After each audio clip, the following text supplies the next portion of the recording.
So, ladies and gentlemen, apologies for the slight delay. Welcome to Eurojust for this press conference. Thank you for your attendance. We have a press conference following a coordination meeting of the Joint Investigation Team on four alleged international crimes committed in Ukraine. We have here for you speaking today, holding statements, Ms. Irina Venediktova,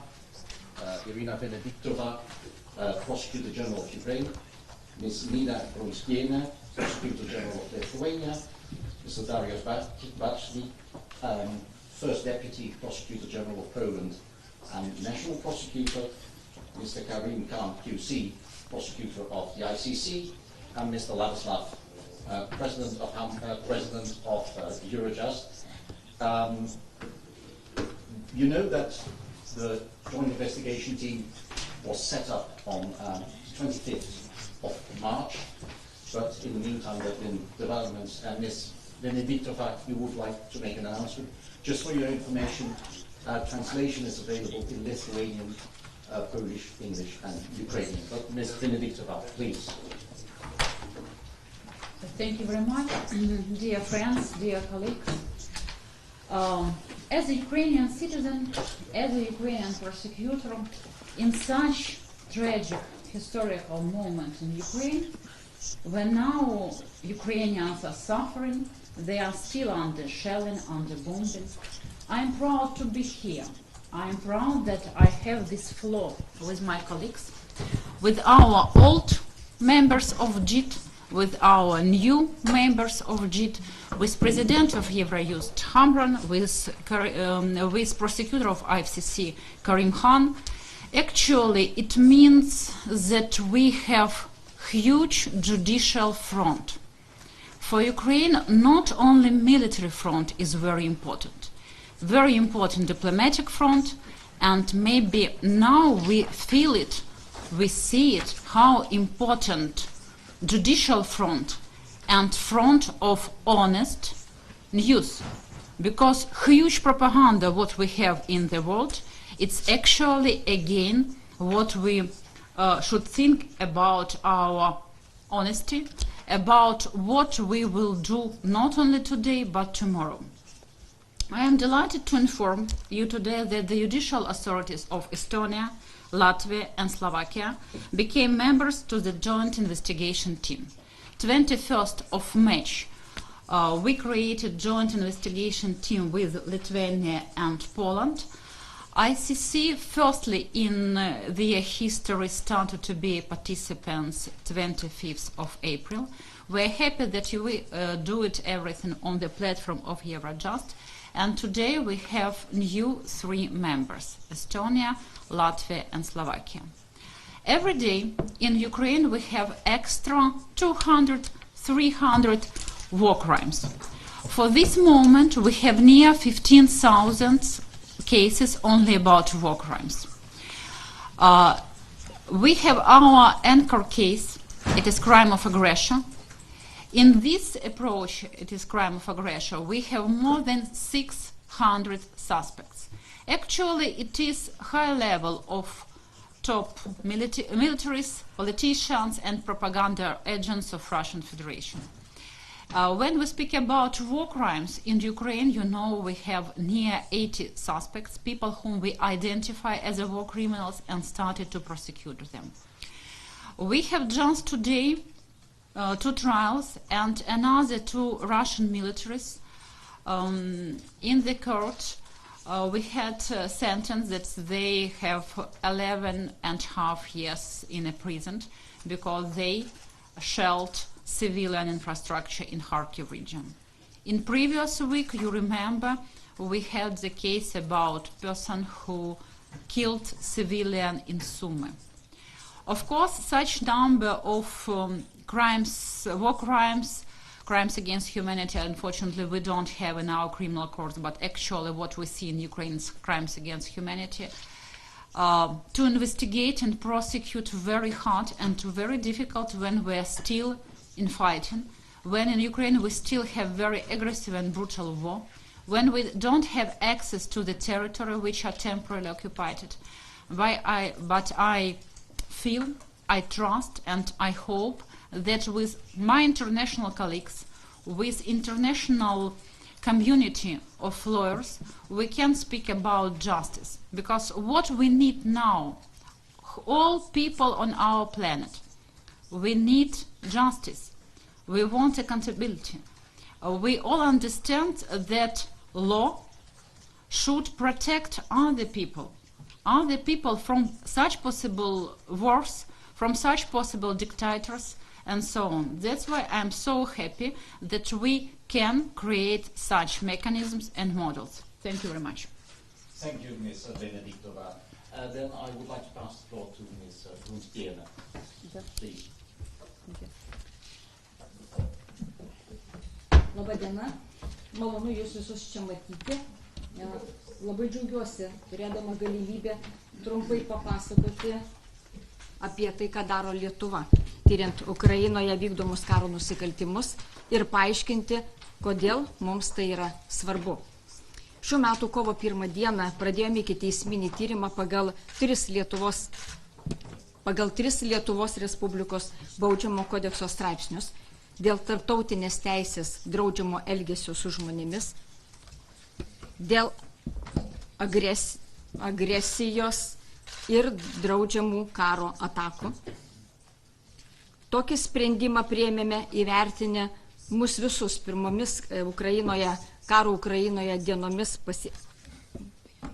pasiekusią viešą informaciją, bendraudami su kolegomis Ukrainoje bei kitose valstybėse ir manydami, kad Lietuvos teisės aktuose įtvirtinta universalioji jurisdikcija, leidžianti nacionaliniai prokuratūrai vykdyti baudžiamąjį persekiojimą už karo nusikaltimus bei nusikaltimus žmogiškumui, neturi būti formali. Ji turi būti taikoma tuomet, kai yra būtina. Taip pat noriu pabrėžti, kad mes laikomės principinės nuostatos, kad pagrindinė kompetencija baudžiamąja tvarka persekioti asmenis už vykdomą karo agresiją priklauso Ukrainos prokuratūrai ir tarptautiniam baudžiamam teismui. Tačiau Lietuvos prokurorai, turintys išskirtinę patirtį, labai gerai suvokė, kad Ukrainos prokuratūrai vykdant tokio masto baudžiamąjį persekiojimą kitų valstybių pagalba yra labai reikalinga. Noriu priminti.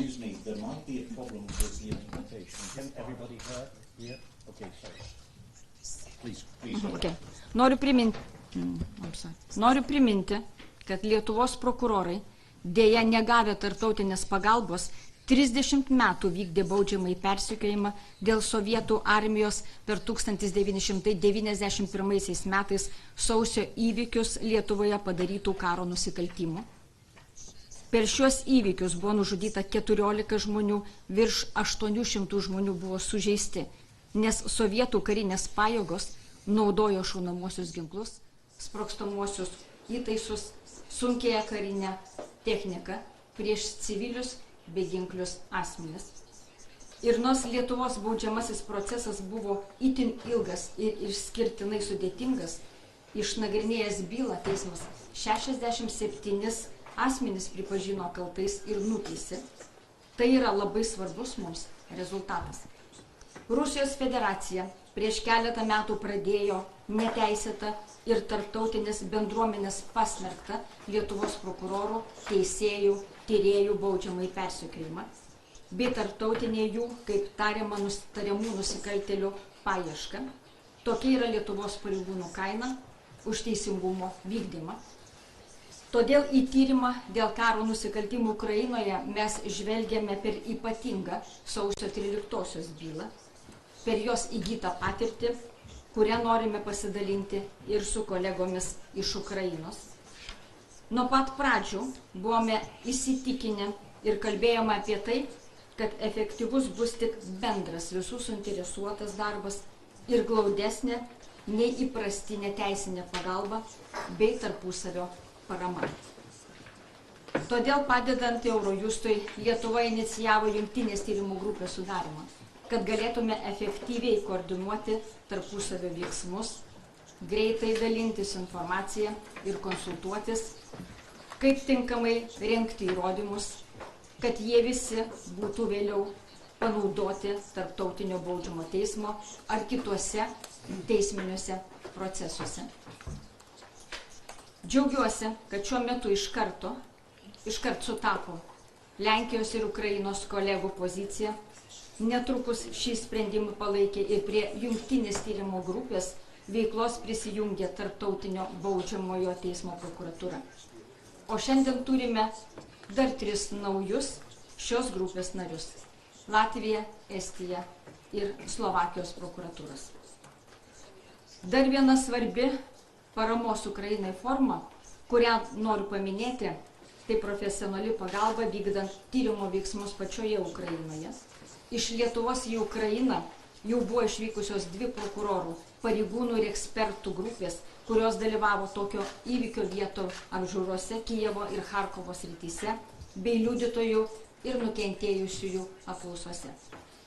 Naudodamasi proga, norėčiau padėkoti už bendradarbiavimą Ukrainos, Lenkijos, Tarptautinio baudžiamojo teismo prokuratūroms ir pasveikinti naujai prisijungusias Latvijos, Estijos ir Slovakijos prokuratūras.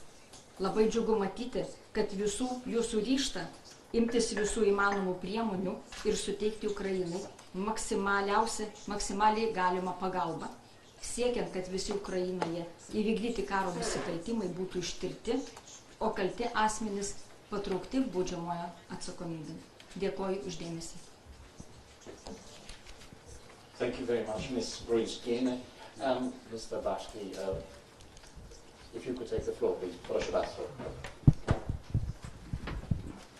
Dzień dobry Państwu.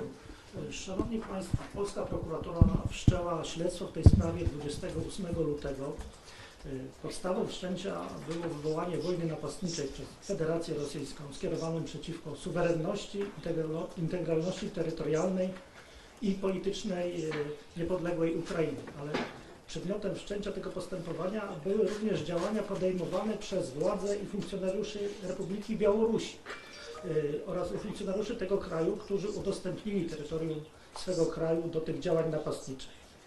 Polskie śledztwo ma taką swoją specyfikę, że na teren naszego kraju w ostatnim czasie dotarło ponad 3,5 miliona uchodźców z Ukrainy. I śledztwo to skupia się na przesłuchiwaniu tych osób, które są osobami pokrzywdzonymi, świadkami zbrodni wojennych, zbrodni przeciwko ludzkości. Te osoby są przesłuchiwane, zabezpieczone są od nich materiały w postaci nagrań, przesłuchiwane są osoby, które są ofiarami tych zbrodni i trafiły do szpitali, zabezpieczona jest dokumentacja medyczna. To wszystko dzieje się po to, aby zgromadzić materiał dowodowy, który pozwoli w przyszłości pociągnięcie osób odpowiedzialnych za te zbrodnie przed sąd, czy to w Polsce, czy to na Ukrainie, czy to na Litwie, czy to w jakimś innym państwie, które jest teraz, w ramach którego prowadzimy wspólny JIT. Ufam, że tak się stanie. Dotychczas, proszę Państwa, w toku naszego postępowania przesłuchano ponad 1100 osób. I liczba ta stale rośnie, ponieważ te protokoły do nas spływają. Na obecnym etapie skupia się nasze postępowanie. Dziękuję oczywiście koleżankom i wszystkim uczestnikom JIT-u i zachęcam inne kraje, aby przyłączyli się do nas. Dziękuję bardzo. Thank you very, very much. Mr. Khan, if I may pass the floor to you now, please. Well, thank you so much, ladies and gentlemen, for sparing your time to be here today. I must start, of course, by thanking the President of Eurojust, my friend Ladislav Hamran, for his wonderful leadership, and of course the wonderful Prosecutor General of Ukraine, Irina Vendikova. Today is a momentous day, in fact. It's an important day that the Joint Investigative Team has 3 new members. I think this is what is needed for crimes of the magnitude that we often see at the ICC. We need to build partnerships. And I think what it shows that is that there's no dichotomy between cooperation and independence. Cooperation does not mean competition. Collaboration does not mean that it denudes one's independence. We have to join hands in the common interest of humanity as officers of the court. Every Prosecutor General on this platform has legal and ethical responsibilities to be ministers of justice and to prosecute without fear and favour, and with independence and with integrity. I made it clear on the 25th of February when I was in Bangladesh that we have the ICC. I recall that all parties to a conflict have responsibilities, whether that's the forces allied to the Russian Federation or forces on the Ukraine side. Every individual has responsibilities. Nobody has a blank check to do what they want, and the rule of law is here, combined with collective will, to ensure that this doesn't become pious words and hot air, but is rendered practical and effective.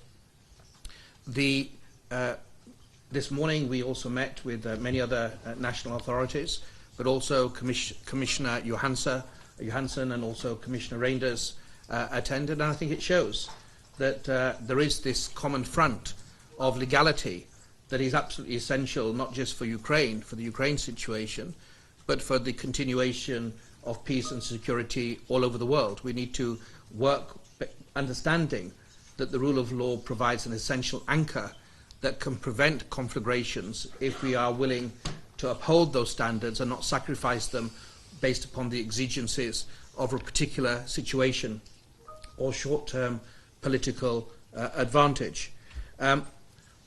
There's a mass of information, obviously, from every crime scene that we look at, and Ukraine is no example. The team has been, when I opened the investigation on the 2nd of March, the very next day I deployed a team to the region. I went to Ukraine in April, I went again in May. On the 17th of May, we deployed the largest single deployment in the history of the Office of the Prosecutor, 42 experts, permanent members of the office, and also 30 that were seconded by the Kingdom of the Netherlands. This dynamic approach, this imaginative approach, trying to harness excellent forensic experts, crime scene specialists from national authorities, working within the parameters of the Rome Statute, really is the way in which we're going to do justice, I think, of scales of this magnitude, and I'm hoping very much that there will be almost I won't call it a relay race, but there'll be a passing of the baton, that as the Kingdom of the Netherlands leave, other national authorities will also support us, so we can also work with the Prosecutor General of Ukraine, discharge our independent responsibilities, but provide also support to Ukraine that has the principal responsibility to have independent and impartial investigations when they are made, regardless of the perpetrator. The office is moving generally, and I've said it before my election, to a greater field presence. This is a key. We can't fly in and fly out from situations around the world. That's as true in Sudan as it is in Ukraine, and we are hopefully in the next few weeks I will be working towards opening an office in Kiev. We've already seen it. We've had very good cooperation from the Prosecutor General, and I think that's something that's very important. It's been mentioned today that aside from the 6 countries, 6 states that are now members of the joint investigative team, I think there are 13 other states that are conducting structural or other investigations, and I welcome that. There's a simple reality that the rule of law is not here for the judges, it's not here for the lawyers, it's not here for institutions, it's here for people that are really extremely traumatized in many situations, either as refugees or in areas that are under bombardment or that are in subways, who don't know what tomorrow will bring. And I think the crimes within the jurisdiction of the court is a call for action in every situation of building deeper partnerships. We shouldn't view national authorities as a threat. The reality is every national authority, whether it's based upon a membership of a JIT, a joint investigation team, universal jurisdiction, should be applauded if they step up, because that way we will hopefully deliver greater justice than if we have the hubris of thinking we can deal with these crimes of this magnitude alone. I think key to that is redefining success for the Office of the Prosecutor. I think we need to go deeper. We need to use technology. We're actively moving on that. Artificial intelligence, moving to the cloud and using different tools for machine learning and translation and transcription services that are available. But this is not only so that we can put stronger cases to judges to decide, it's not decided by me, but also so we can provide reliable, hopefully authenticated evidence and information to national authorities so they can vindicate their own laws. And they collectively, this common front, hopefully can provide some modicum of accountability for the crimes that we are seeing in Ukraine, and that really should no longer be tolerated. And I think this forum, with the convening assistance of Eurojust, with the galvanized skills that we have in terms of national war crimes officers and national authorities, is the way to go. And we need to show the perseverance, politically, legally, have the stamina not to succumb to the fatigue that will inevitably set in as other events take the headlines on TV stations. We need to really commit that we will stay the course to ensure that the rights of victims and survivors are vindicated by way of independent, impartial investigations that are not target-led, that are directed by reliable, authenticated evidence. Thank you very much. Thank you, Mr. Khan. Then, Mr. Hamran, if you could please take the floor.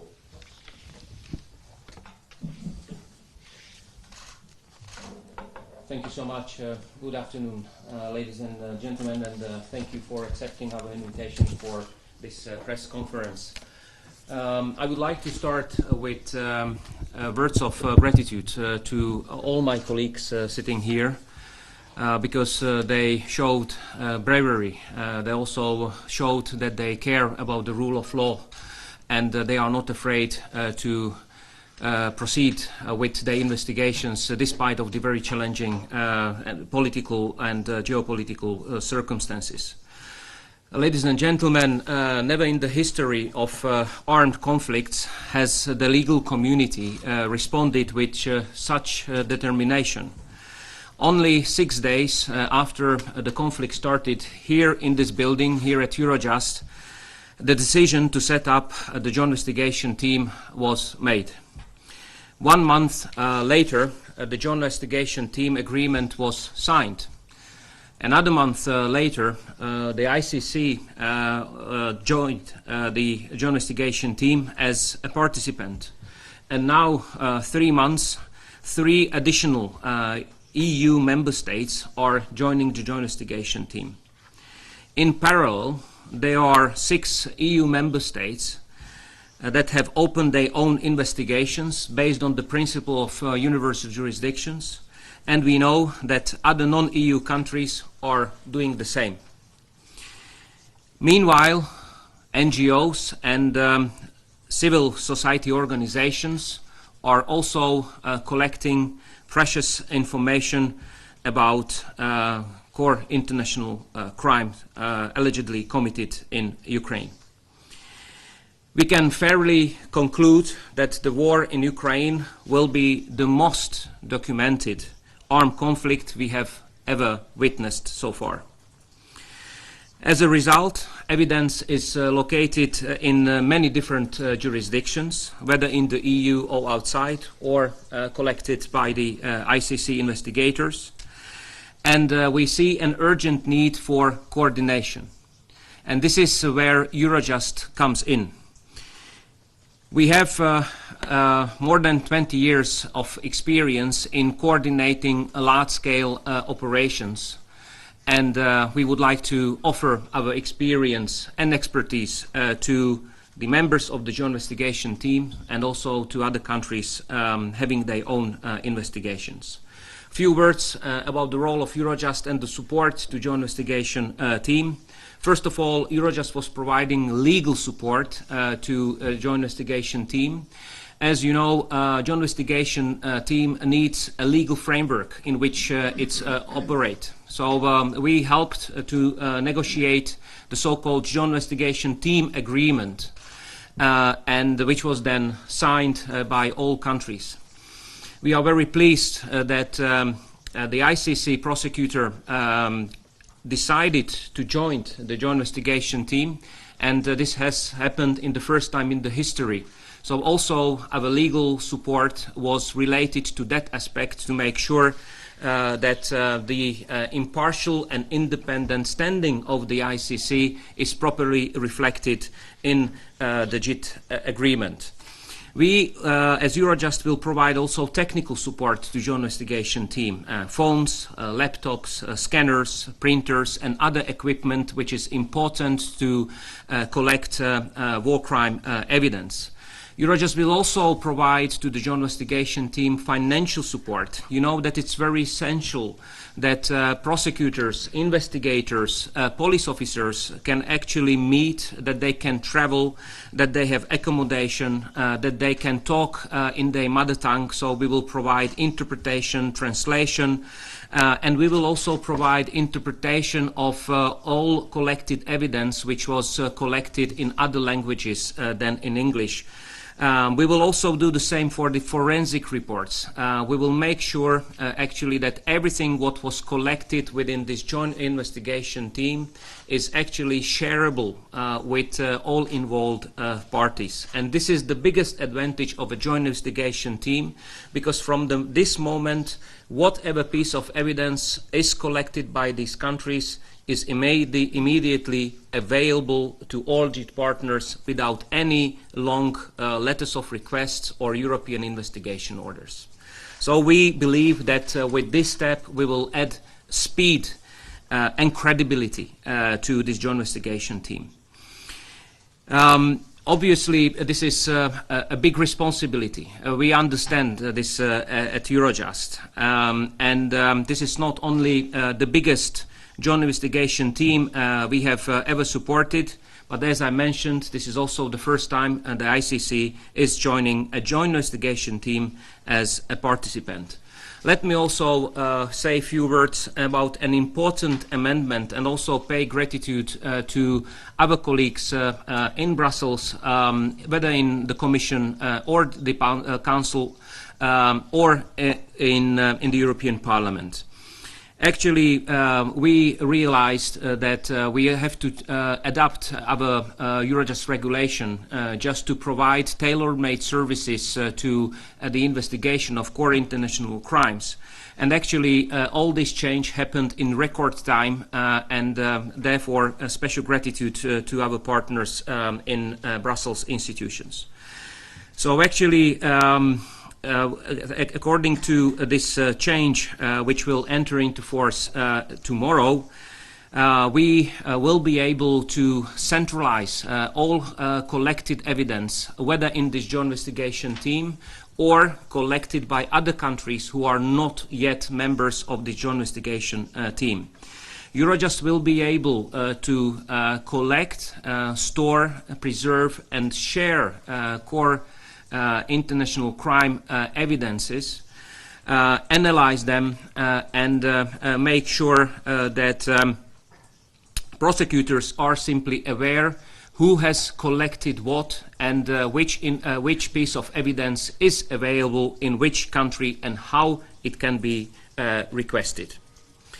So this amendment will create a kind of core international crime evidence database, which will be a huge step forward, I believe. As I mentioned, that this will actually allow us to move from a very scattered, fragmented approach to a very structured approach, and we will be able to provide to prosecutors with a detailed analysis of the available evidence that will be directly available through judicial cooperation channels. So, ladies and gentlemen, this is all from my side, and again, gratitude to all those visible, but also who are invisible, but actually playing very important role in this investigation. Thank you, Mr. Hamran. Before we go to questions and answers, I just want to introduce here as well the Prosecutors General of Estonia and Latvia, who might be able to answer your questions if you would have any questions for them. And a recording of this press conference will be available afterwards, because we had a short delay in the beginning with the live stream. We have time for some questions and answers. Could you please indicate the media you represent and who you'd like to ask the question to? The gentleman in the middle there. Yes. Hello. Hello, hi. Yes. Danny Kemp from AFP, Agence France Presse. A question for Mrs. Benediktova and Mr. Khan, if I may. I know you're investigating war crimes all over the alleged war crimes all over Ukraine at the moment. Are you aware of, or are you investigating any particular crimes in Donbass at the moment during the current offensive? Thank you. I start. Maybe I start. Of course, we started huge thousands cases about what we see in Donbass. Actually, when we can make some typology, if we speak about war crimes, it against forcible transfer of people. We started several cases about such forcible transfer of children, adult people to different parts of Russian Federation. Then, of course, we can speak about torturing people, killing civilians, and you saw everything destroying civilian infrastructure. Actually, when we speak about Rome Statute, you can see 3 pages in Rome Statute in Article 8 only about war crimes. Unfortunately, almost all of this we see in Ukraine. What is the difficulty? How we can investigate? We don't have access to the territories, but we have some access to people, not to all of them. That people whom we could evacuate before, we interviewed all of them. Besides, we interviewed war prisoners whom we could exchange from Russia Federation. That's why we have some information about what's checked information. I now speak only about prosecutorial information. From other side, from the first days of war, our prosecutors were on the border. They interviewed refugees, huge number of refugees. We tried from first days of war find victims whom we can give status of victim in criminal case. Why it's important? Because maybe then these people will live not on the territory of Ukraine. Maybe they will live abroad during long period of time. But we need that all of them have their rights in the criminal cases. And I hope that we can do it parallel process of civil confiscation. Actually, all war criminals who are responsible for their crimes after court verdicts should pay for all these crimes in framework of confiscation. Thank you.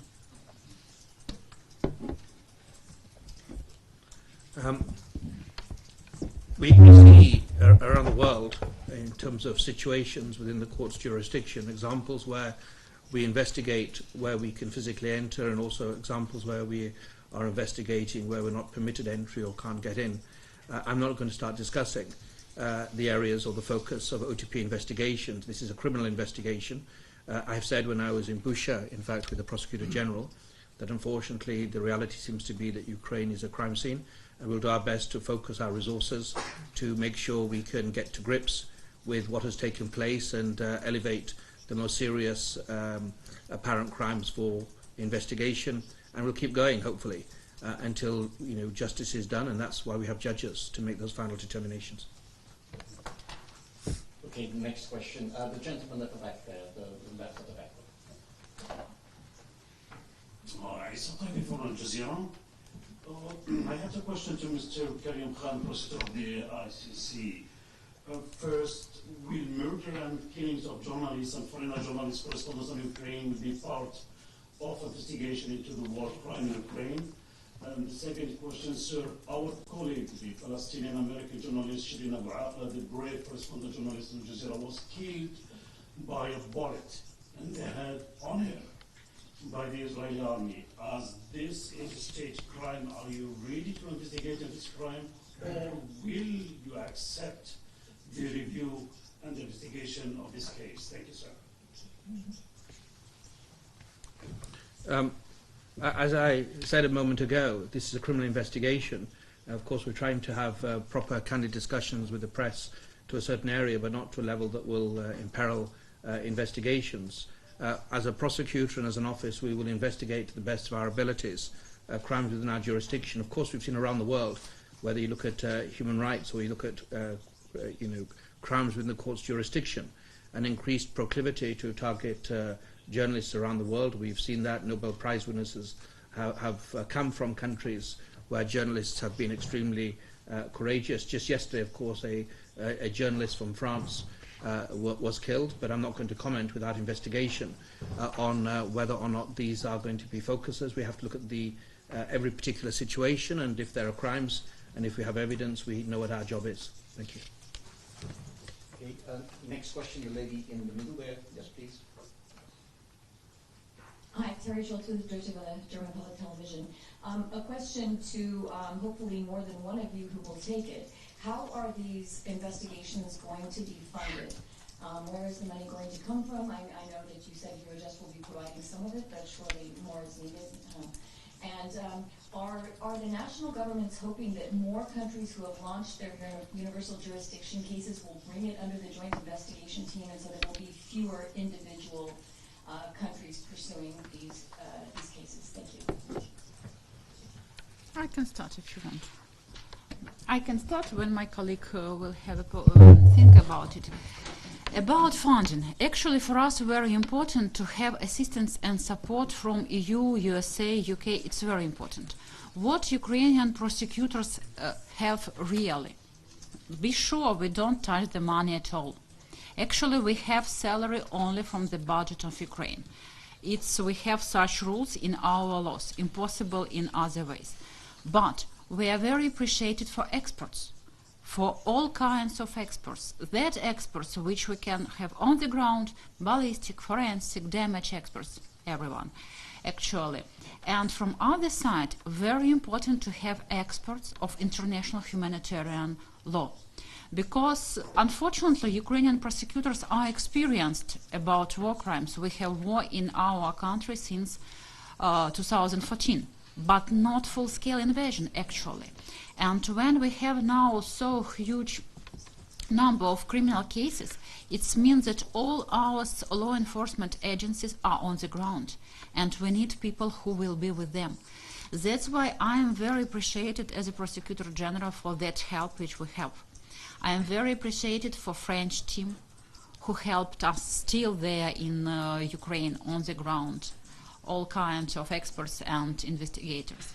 Then I am very appreciated for Slovakian team, they were on the ground. Lithuanian team, they are now in Ukraine. ICC absolutely independent, but actually their work, it's help to us because they can take some cases as their job. And again, you understand that every day we have extra 200-300 cases. And actually we should do our job. Now we have cases only about war crimes, more twice than we have prosecutors. That's why, of course, we need this support with DNA laboratories and other equipment. If we can speak about safety, our investigators, our prosecutors try to be as more as possible closer to line of front, because again it's our job to check everything, to gathering evidences, because no one knows where will be front tomorrow. That's why we should have these possibilities to collect. It means that these investigators and prosecutors need absolutely ordinary helmets, body arms, and so on and so on. Then, of course, when we speak about supporting our huge hub of collecting evidences, again, it's very necessary, because what is more important for today?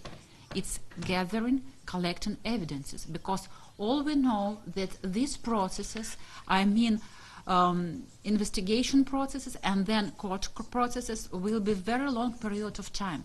We should collect, we should protect everything in correct way. It should be allowable evidence and then acceptable evidence and then in the court, in any court, in Ukrainian court, in ICC. We have 18 states who start on their own criminal cases in these national jurisdictions too. Thank you. Maybe Ladislav. Anybody else like to come in on this? Oh, yeah, Mr. Hamran and then Prosecutor General of Latvia. Thank you so much. Concerning the funding, indeed, Eurojust budgetary envelope will be reinforced. We will get through budgetary institutions in Brussels additional posts and additional budget. And this is dedicated to the extended competence of Eurojust to core international crimes. Eurojust has, for more already a decade, has a well-established JIT funding structure. The members of this joint investigation team can apply for JIT funding, and we have available resources to finance different activities within this joint investigation team. We are also, as Eurojust, in touch with the European Commission and different services of the Commission to make sure that judicial authorities in Ukraine actually get all the material support they need. Prosecutor General Venediktova already mentioned Kevlar vests, helmets, or off-road cars, 3D scanners, satellite phones, drones, and other equipment which is essential to actually collect evidence in war crime investigations. Next to the Prosecutor General of Estonia would like to Thank you. What I would like to stress is that the domestic investigations, they are actually domestic investigations. There is no one big mega case. The JIT does not mean that we are only copying each other and doing the same thing in different countries. The JIT is centralizing the parts where we need to cooperate. It helps to tackle with issues of overlaps, where you could get evidence from another country, or where there is in consideration maybe to give the proceedings over to another country. So we all have our different cases, and of course the cooperation does not stop with the JIT only. And the other countries who are investigating domestically the similar crimes, we are also cooperating with them, and it is essential that this also works smoothly. Thank you. We have time for one last. Sorry, can I just take the microphone? Just in terms, thank you. Just in terms of the question, and to follow on from the Prosecutor General of Poland, I'm a big fan of universal jurisdiction. So in addition to the JIT, it's a matter of sovereignty. States can decide to join the JIT or not join the JIT.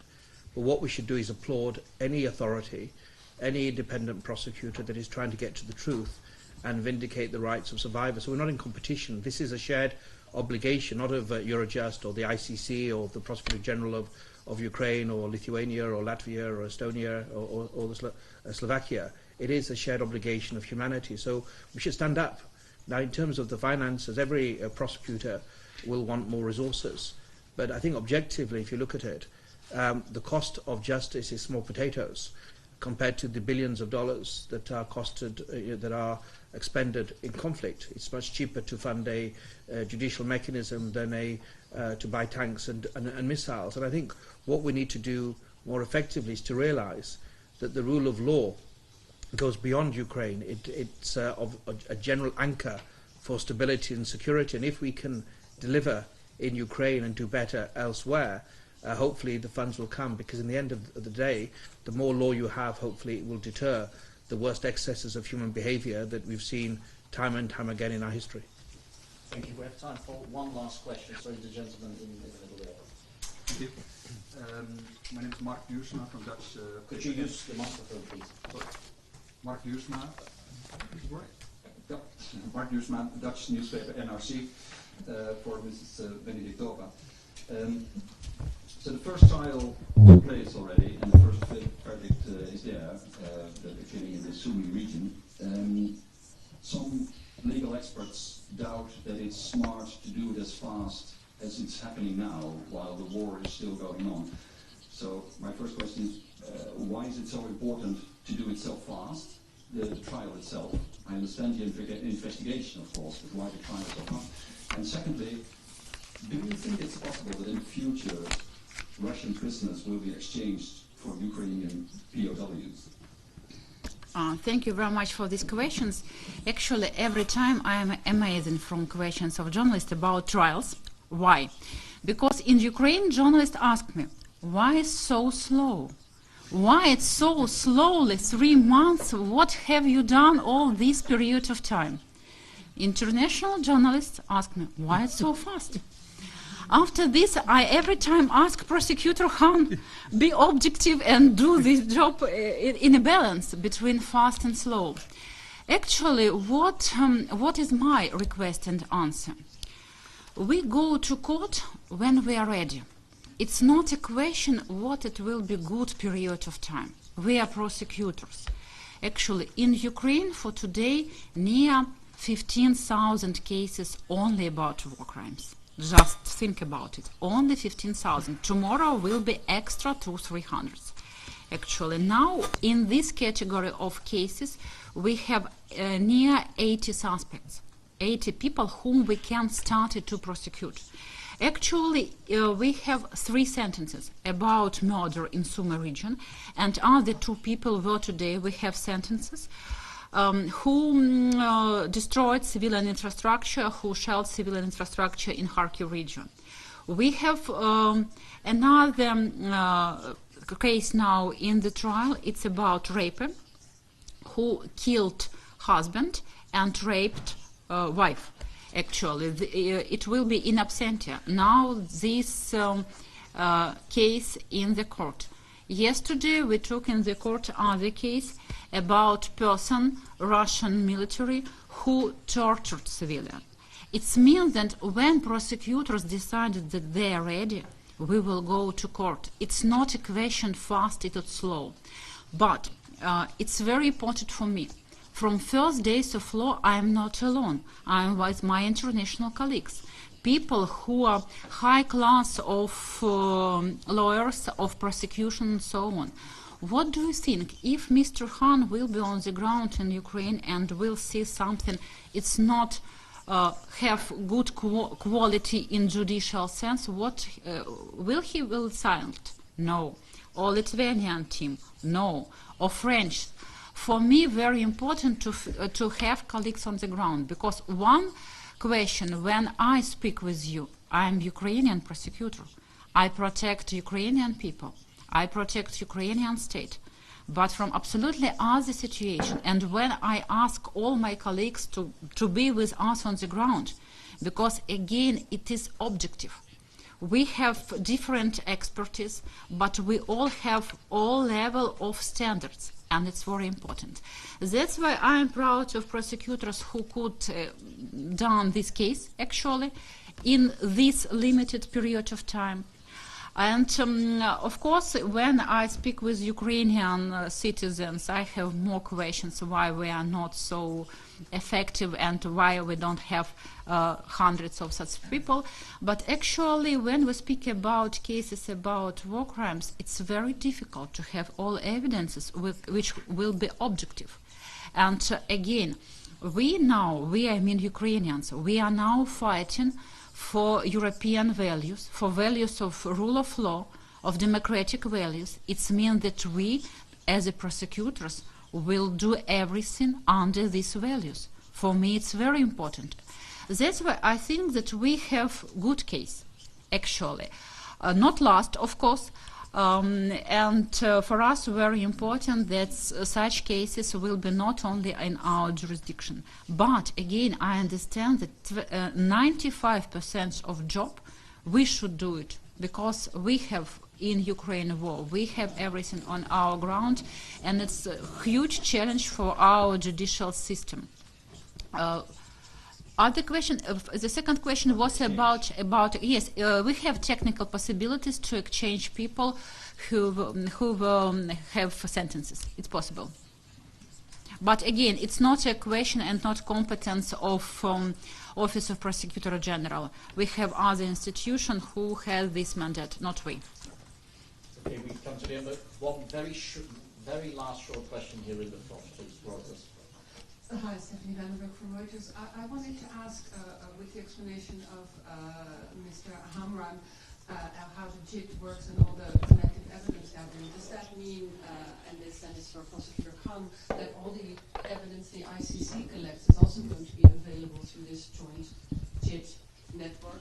And my joint question for Mr. Khan, are you talking about how to divide cases? Because you said it's good for you that Mr. Khan is on the ground and some cases can go to him. You know, how do you divide these cases? Perhaps if I can deal with it very quickly in terms of... So it's important, as the President of Eurojust mentioned, I've said repeatedly, and as the Prosecutor General of Ukraine has mentioned, we are independent, we have a particular mandate. It was an innovative decision to join the JIT and be accepted as a participant in the JIT. So we would have full access to the information that is collected by the other state parties, but we're not obliged to share everything we have with the JIT. It depends, because we also have a responsibility in relation to investigations regarding all sides, and that's really important. Can I just emphasize that these are not European values that we are protecting. It's very important. The ICC is not an arm of the European Union. These are human values. We're bound by these elemental considerations of humanity that are owned by people in Latin America, by Asia, by the Middle East, and all over the world. And I think this is very important to emphasize. The ICC has 123 state parties, from the Pacific Islands to the Caribbean to all over the world, Mongolia, Tajikistan, and of course Europe and elsewhere. And so what we're fighting for are these basic human standards in the 21st century. Mr. Hamran, would you like to come in, or? I think the reply of Mr. Khan was very complete.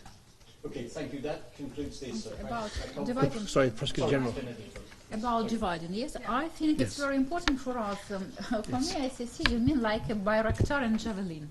It's mean what I can't do. I hope that ICC actually can do it.